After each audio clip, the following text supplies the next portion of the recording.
হৃদমায়ার প্রেমগাথা পর্ব সংখ্যা ১০। লেখনীতে রিক্তা ইসলাম মায়া। গল্প পাঠে আমি অরোরা ইসলাম। হৃদের মুখোমুখিতে জড়সড় অবস্থায় বসে হাফেজ সাহেব।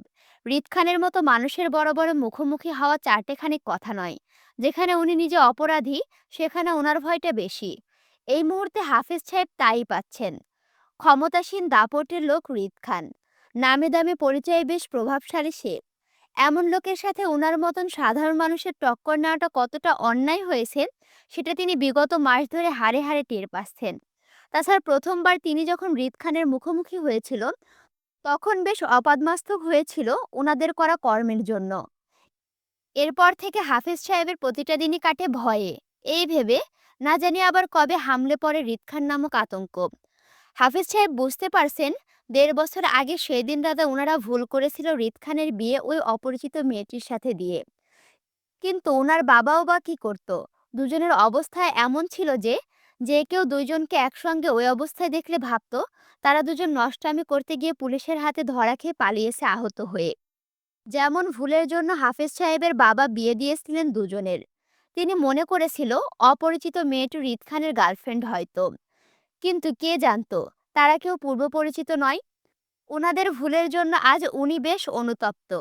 হৃদের কাছে বেশ কয়েকবার মাফ চেয়েছিল এই নিয়ে, কিন্তু হৃদ মাফ করেনি। বরং উল্টো ওনাকে হুমকি স্বরূপ বলেছে তার বউ চাই। হয় হৃদ খানের বউ খুঁজে এনে দিতে হবে, না হয় হাফিজ সাহেবের রক্ষা ততক্ষণে হবে না যতক্ষণ না পর্যন্ত হৃদ খান তার বউকে খুঁজে পাচ্ছে। চক্রের বেড়াজালে ফেসে গেছেন তিনি। ভালো করতে গিয়ে উল্টো খারাপ হলো। এবার হৃদ খানের বউকে কোথায় খুঁজবে কে জানে। নাম ঠিকানা কিছুই জানে না উনি মেয়েটির। তারপর আবার ওই রাতে দেখা একটু করে মেয়েটির চেহারাটাও ভুলে গেছেন তিনি। অসহায় হাফেজ সাহেবের শেষ রক্ষা আর হচ্ছে না হৃদ খানের হাত থেকে। যে মেয়ে বিয়ে করে অসুস্থ স্বামীকে রেখে পালিয়ে যায়, সেই মেয়ে আর যাই হোক না কেন কখনো হৃদ খানের কাছে স্বেচ্ছায় ধরা দেবে না, এতটা নিশ্চিত। এবার অপরিচিত মেয়েটি যদি স্বেচ্ছায় স্বামীর খোঁজ না করে, তাহলে তাকে পাওয়া অনিশ্চিত। এমন হলে তো হৃদ খান তার বউকে ইহকালেও খুঁজে পাবে না, আর ওনার শেষ রক্ষা হবে। অসহায় হাফেজ সাহেব ভেতরে মুচড়ে ওঠে এলোমেলো চিন্তার ভয়ে। হৃদের ভয়ানক হুমকিতে আতঙ্কে আছেন উনি।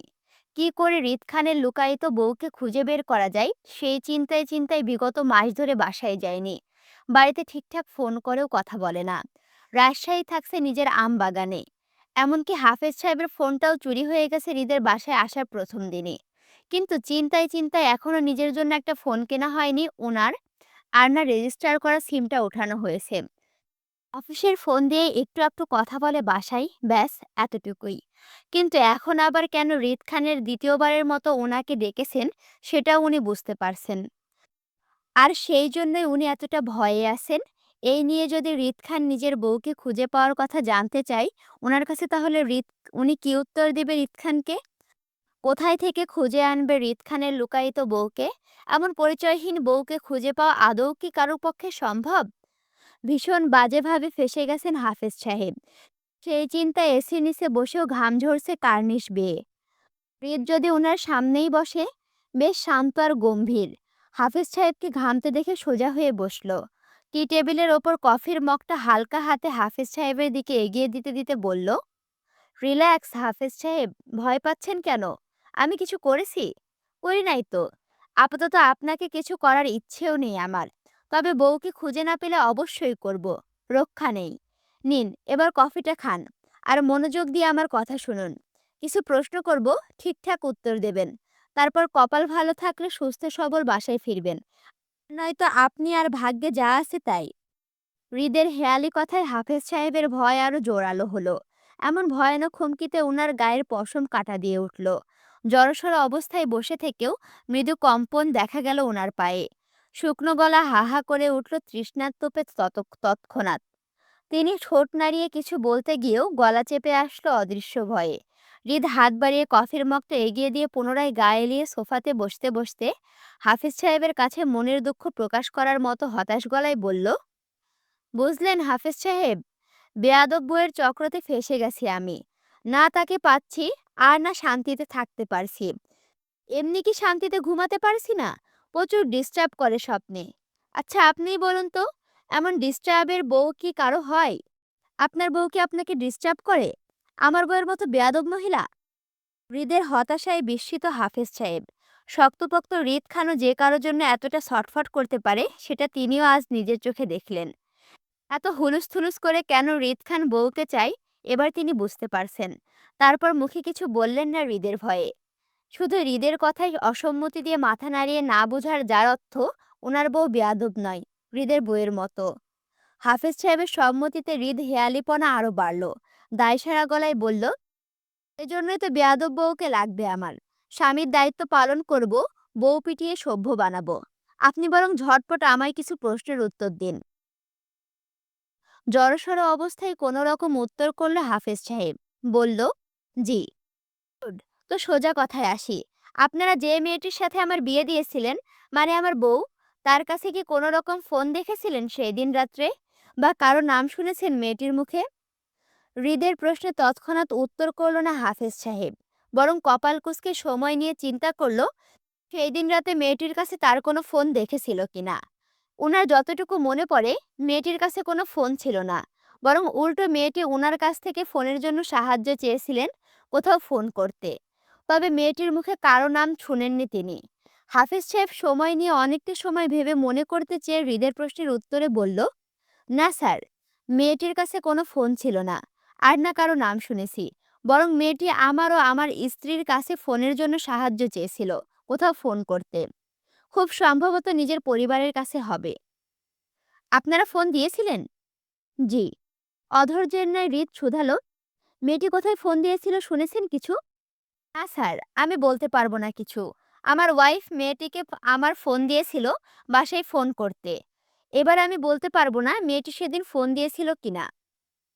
হাফেজ সাহেবের কথায় তৎক্ষণাৎ কিছুই বলল না হৃদ, বরং ধীরেই হৃদ গম্ভীর থেকে আরো গম্ভীর দেখালো। বেশ কিছুক্ষণ চুপ থেকে গম্ভীর গলায় বলল, আপনার ফোনটা আমাকে দেন। হৃদের গম্ভীর কথায় কাচুমাচু করে হাফেজ সাহেব বলল, আসলে স্যার আমার ফোনটা চুরি হয়ে গেছে আপনার বাড়িতে প্রথম দিন আসতে গিয়ে। এরপর আর নতুন ফোন কেনা হয়নি, আমার সিমটাও ওঠানো হয়নি। এজন্য ফোনটা আপাতত আমার কাছে নেই। হাফেজ সাহেবের কথায় তৎক্ষণাৎ বিরক্তির ভাঁজ পড়ল হৃদের কপালে। একটার পর একটা ঝামেলা লেগেই যাচ্ছে, কিছুতেই সহজে হচ্ছে না বউকে খোঁজা। বিরক্তি নিয়ে হৃদ গলা উঁচিয়ে আসিফকে ডাকলো। বাহিরে ছিল আসিফ। হঠাৎই হৃদের হাঁক ছাড়া ডাকায় তৎক্ষণাৎ দৌড়ে আসলো সে। হাফেজ সাহেব হৃদকে আসিফকে ডাকতে দেখে ভয়ে সিটিয়ে যায়। এক মুহূর্তের জন্য তিনি মনে করেছিলেন এই বুঝি হৃদ আসিফকে ডাকছে ওনাকে বন্দি করার জন্য। কিন্তু হৃদ তেমন কিছুই করল না, বরং আসিফ আসতে হৃদ নিজের তীক্ষ্ণ বুদ্ধি খাটিয়ে বলল, আসিফ, হাফেজ সাহেবকে নিয়ে যা তো তোর সাথে। প্রথমে ওনার রেজিস্টার সিমটা উঠাবি। তারপর 2017 সালের নভেম্বর 2 তারিখ থেকে 3 তারিখে সকল কল রেকর্ড বের করবি সিম অফিস থেকে। এরপর সময় ধরে নভেম্বরের 2 তারিখ থেকে রাত 9টার পর থেকে নভেম্বরের 3 তারিখ সকাল 6টা পর্যন্ত বিগত 10 ঘন্টা যতগুলো কল লিস্ট থাকবে সবগুলোর একটা তালিকা করবি। কারণ আমরা হাফেজ সাহেবের বাসায় রাত 9টার পরে উঠেছিলাম। আর তোর ভাবি আমাকে রেখে পালিয়েছিল খুব সম্ভবত সকাল 5টার আগে। মেয়েটি অপরিচিত এলাকায় একা তো পালাতে সাহস করবে না, তাই নিশ্চয়ই কেউ নিতে এসেছিল, যাকে তোর ভাবি সে রাতে ফোন করে বলেছিল নিতে আসতে। এবার তার নাম্বারও অবশ্যই থাকবে কল লিস্টে। এই জন্য আমার শুধু ওই রাতের কল রেকর্ডটাই চাই। তুই সে রাতের লিস্টে থাকা নাম্বারগুলোতে এক একটা করে সবাইকে কল দিয়ে জিজ্ঞাসা করবি রিক্তা ইসলাম মায়া আছে কিনা। যদি পরিবারের কেউ হয় তাহলে অবশ্যই বলবে। আর একটা কথা, লিস্টে যদি কোনো সন্দেহজনক নাম্বার দেখিস যে একই নাম্বার থেকে বেশ কয়েকবার কল আসা যাওয়া করেছে এমন, তাহলে অবশ্যই সেটা আমাকে জানাবি। আমি নিজে কল দিব, মনে থাকবে? জি ভাই। আসিফ তৎক্ষণাৎ সম্মতি দিয়ে তাকালো হাফেজ সাহেবের দিকে। আপনি আমার সাথে আসুন। বিস্মিত হাফেজ সাহেব ঘোর ভাঙল আসিফের ডাকে। তিনি বিস্ময় নয়নে তাকিয়েছিল হৃদের দিকে। হৃদ খানের তীক্ষ্ণ বুদ্ধি সম্পর্কে এতদিন মানুষের কাছে শুনে এসেছে, আজ নিজের চোখে দেখল। হাফেজ সাহেবের তো কখনো মাথায় আসেনি যে এমন ভাবেও কাউকে খোঁজা যায় সেটি। হাফেজ সাহেব কিছুটা আশ্বস্ত হলো এই ভেবে যে এইবার হয়তো মেয়েটির আসল পরিচয় পাওয়া যাবে অবশেষে। যদি মেয়েটি সে রাতে কোথাও কথা বলে থাকে তাহলে অবশ্যই কল লিস্টে থাকবে। আর এতে হাফেজ সাহেবও রক্ষা পাবে হৃদ খানের কবল থেকে। কিন্তু অপরিচিত মেয়েটির জন্য বেশ মায়া হলো ওনার। আহা বেচারি, এখনো জানেই না সে কার হাতে পড়েছে। হৃদ খান যা মানুষ, এই জীবনে রক্ষা দেবে না মেয়েটাকে। এত হুলুস তুলুস পাকিয়ে বউকে খুঁজে সহজে ছেড়ে দিবে এটা চিন্তা করাও ভুল। অবশ্য হৃদ খান নিজের কাছে রাখার জন্য এত অধৈর্য হয়ে বউকে খুঁজছে। তবে আল্লাহ মেয়েটির সহায় হোক। অন্তত হৃদ খানকে সারা জীবন হজম করার মতো ধৈর্য দান করুক, আমিন। হাফেজ সাহেব আসিফের পিছন পিছন যেতে মনে মনে বেশ কয়েকবার দোয়া করল হৃদ খানের অপরিচিত বউয়ের জন্য। সকল তথ্য জোগাড় করতে করতে রাত 11টার ঊর্ধ্বে গেল সময়। হাফেজ সাহেবের সিমের কল রেকর্ডের লিস্ট এখন আসিফের হাতে। সেটাই মূলত হৃদকে দেওয়ার জন্য হৃদের বাড়িতে ঢুকলো আসিফ। সারাদিন এই বিষয়ে তথ্য জোগাড় করতে করতে সময় পার হলো তার। তারপরও বিন্দুমাত্র বিরক্তির রেশ দেখা গেল না আসিফের চেহারায়। বরং হৃদের দেওয়া কাজগুলো ঠিকঠাক করতে পেরে সন্তুষ্ট সে। হাতে থাকা কল লিস্টের কাগজটায় পরপর কয়েকবার চোখ বুলালো আসিফ। ঈদের কথা মতো ২ তারিখ থেকে ৩ তারিখের সকাল অবধি সকল কলের রেকর্ড লিস্ট করল সর্বমোট ২০টার মতো। যার মধ্যে ৪টা ছিল হাফেজ সাহেবের অফিস কল, ২টো ছিল পারিবারিক কল, বাকি ২টো ছিল আসিফের নাম্বারে দেওয়া হৃদের কল, যেটা হৃদ ৩ তারিখ সকালবেলা ৭টার দিকে করেছিল ওকে। কিন্তু বাকি ১২টা কলই ছিল একই নাম্বার থেকে আদান-প্রদান করা। তাও রাত ৩টা থেকে ভোর ৫টা পর্যন্ত করা সবগুলো। আসিফের যদি খুব বেশি ভুল না হয়ে থাকে, তাহলে এই নাম্বারে অনুসন্ধান করলেই পাওয়া যাবে তার হৃদ ভাইয়ের হারিয়ে যাওয়া বউকে। নিশ্চয়ই মেয়েটি তার কোনো আপনজনদের ফোন করেছিল এই নাম্বার থেকে, এমনটাই আসিফের ধারণা। আর এই জন্যে আসিফ সন্দেহভাজক নাম্বার দেখে হৃদের কাছে নিয়ে যাচ্ছে। কারণ হৃদ ভাই বলেছিল তাকে কোনো নাম্বারে সন্দেহ থাকলে নিয়ে যেতে, তার কাছে হৃদ নিজে কল দিবে সেই নাম্বারে। আর লিস্টে থাকা বাকি নাম্বারগুলোতে আসিফ নিজের কল করে সকল তথ্য জোগাড় করেছে। ভালোভাবেই করেছে। সেই নাম্বারগুলোর মধ্যে কেউ রিক্তা ইসলাম মায়া নামে কোনো মেয়েকে চেনে না। এটাও শিওর হয়েছে আসিফ। ভাই, কাজে বিঘ্ন ঘটায় মোটা ফাইলের ওপর থেকে হালকা কপাল কুঁচকে চোখ তুলে তাকালো আসিফের দিকে। তখনই চোখ পড়ল আসিফের ক্লান্ত মুখখানা। এত রাতে হঠাৎ আসিফের উপস্থিতিটা তখনও বুঝল না হৃদ। তাই হালকা কপাল কুঁচকে তাকিয়ে থাকলো আসিফের দিকে জিজ্ঞাসু দৃষ্টিতে। আসিফ হৃদের দৃষ্টির মানে বুঝতে পেরে আস্তে করে হাতে থাকা কল লিস্টের কাগজটা হৃদের দিকে এগিয়ে দিতে দিতে বলল, ভাই, আপনার কথা মতো এখানে হাফেজ সাহেবের কল রেকর্ড আছে সেদিন রাত্রের। আপনি একটু চেক করে নিন। হৃদের কুঞ্চিত কপালের ভাঁজ শিথিল হলো মুহূর্তেই। বুঝতে পারল আসিফের হঠাৎ মধ্যরাতের আগমনের কারণটা। হৃদ মুখে কিছু বলল না, আর না বিরক্তি প্রকাশ করল। শুধু গম্ভীর হাত বাড়িয়ে কাগজ দুটো নিল নিজের কাছে।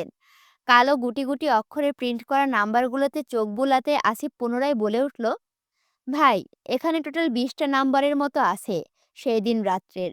৪টা হাফেজ সাহেবের অফিস কল ছিল, ২টো পারিবারিক কল, আর লিস্টে ২টো কল আপনি আমার নাম্বারে করেছিলেন। আমি সবগুলো নাম্বারে ফোন করে শিওর হয়েছি, শুধু এই নাম্বারটা ছাড়া। কল লিস্টে পরপর ১২টা কল রেকর্ড আছে এই নাম্বার থেকে। তাও রাত ৩টা থেকে ভোর ৫টা সময়ে করা সেগুলো। আমার মনে হয় কি ভাই, এই নাম্বারে সেদিন রাতে হয়তো ভাবি ফোন করেছিল কাউকে। আপনি সেই নাম্বারে কল করলে হয়তো ভাবির খোঁজ পাওয়া যেতে পারে। আসিফের কথা শেষ হওয়ার আগে গম্ভীর গলার আওয়াজ তুলল হৃদ। শক্ত গলায় বলল, তোর ফোন দে। জি ভাই, নিন। হাতের ফোনটি তৎক্ষণাৎ হৃদের দিকে এগিয়ে দিল আসিফ। ফোন হাতে পেতেই যেন হৃদের গম্ভীরতা আরো বাড়ল। গম্ভীর হৃদকে দেখে আসিফ বুঝতে পারল না তার মনের অবস্থা। হৃদ অনেকটা শান্ত ভঙ্গিতে কল লাগালো কল লিস্টে থাকা সেই সন্দেহপূর্ণ নাম্বারটিতে। অল্প সময়ের মধ্যেই শোনা গেল মেয়েলির সুন্দর কণ্ঠে, এই মুহূর্তে আপনি কাঙ্ক্ষিত নাম্বারে সংযোগ দেওয়া সম্ভব হচ্ছে না। অনুগ্রহ করে কিছুক্ষণ পর আবার চেষ্টা করুন। ধন্যবাদ। The number is dial can not receivable. এতটুকু বলতে অধৈর্য নেই, কল কেটে দেয় হৃদ। শান্ত থাকা ফাইলটা খিচে মেজাজ চড়ে ওঠে তৎক্ষণাৎ। বিরক্তিতে রাগ নিয়ে অধৈর্য হাতে পুনরায় কল লাগালো একই নাম্বারে। কিন্তু এবারও সেম কথাটিই বলল ফোনের ওপাশে মেয়েটি। হৃদের মেজাজ হারালো রাগে। তাই খিসে ঠাস করে ফোনটার সামনে টি টেবিলের উপরে ছুঁড়ে মারতে মারতে বলল, আই শিওর আসিফ, তোর বেয়াদব ভাবিকে খুঁজে পেলে আমি তাকে আরো ২টা থাপ্পড় বেশি মারবো। আমাকে এত হেনস্থা করার দায়ে আমার ধৈর্যের পরীক্ষা নিচ্ছে সে। বেয়াদব বউ কোথাকার। কথাগুলো রাগের মাথায় বলেই রিরি করে উঠে দাঁড়ালো মেজাজে। শান্ত থাকা মানুষটা যেন হুট করে অশান্ত হয়ে উঠল। শেষ আশার আলো নিভে যেতে। শেষ ভরসা ছিল নাম্বারটা। এবার এটাও বন্ধ। কোথায় থেকে মেয়েটিকে খুঁজবে তাও বুঝতে পারছে না হৃদ। এমন পলাতক বইয়ের খপ্পরে কেউ পড়ে? উফ! কোনোভাবেই যেন হৃদ মেয়েটির খোঁজ পাচ্ছে না, যার জন্য হৃদকে আরো ব্যাকুল করে তুলছে মেয়েটিকে খুঁজে পাওয়ার জন্য। হৃদ তীর তীরে মেজাজে উঠে দাঁড়ালো। আসিফকে পাশ ডিঙিয়ে সোজা হয়ে দাঁড়ালো খোলা বাগানের বাংলোতে। ঠোঁট গোল করে পরপর তপ্ত শ্বাস ফেললো স্থির হতে। নিজেকে কতটা শান্ত করতে পারলো জানা নেই হৃদের। তবে তখনই হৃদ পুনরায় চেতন গলায় আওড়ালো আসিফের উদ্দেশ্যে। আসিফ, লাস্ট নাম্বারটা সকল ডিটেলস বের কর সিম অফিসে গিয়ে। রেজিস্টার সিম, তাহলে অবশ্যই জাতীয় পরিচয়পত্র পাওয়া যাবে কলদাতার। আর জাতীয় পরিচয়পত্রের সূত্র ধরে কলদাতার নাম, ঠিকানা, ছবি, বাড়িঘর, ১৪ গোষ্ঠীর তথ্য চাই আমার। এই নাম্বারদাতার পরিচয় ধরে অবশ্যই মেয়েটি অবধি পৌঁছানো যাবে। বুঝতে পেরেছিস? হৃদের তীক্ষ্ণ বুদ্ধিতে হতবুদ্ধি আসিফ। এতটা গভীরভাবে আসিফের কল্পনাতেও চিন্তায় আসেনি যে এভাবে কাউকে খুঁজে বের করা যায়। হতবুদ্ধি আসিফ হৃদের খিচে থাকা চেহারাটার দিকে অবাক চোখে তাকিয়ে মাথা নাড়িয়ে সম্মতি জানায়। জি ভাই। আসিফ জায়গা ছেড়ে প্রস্থান করতে হৃদ পকেটে দুহাত গুজে দাঁড়ালো সোজা হয়ে। শক্ত মেজাজে দাঁতে দাঁত পিষে আওড়ালো, অনেক তো পালালেন ম্যাডাম, পারলে এবার আমার হাত থেকে নিজেকে বাঁচিয়ে দেখান। আপনার পায়ের শিকল টানবো আমি। দেখি আপনি আর কতটা দৌড়াতে পারেন আমার থেকে। যদি আপনি আমার সন্দেহ করা মানুষটা হন, তাহলে আই সোয়ার প্রাণ নিয়ে বাঁচতে পারবেন না আপনি। জান খেয়ে ফেলবো, তারপর নিস্তার দিব না।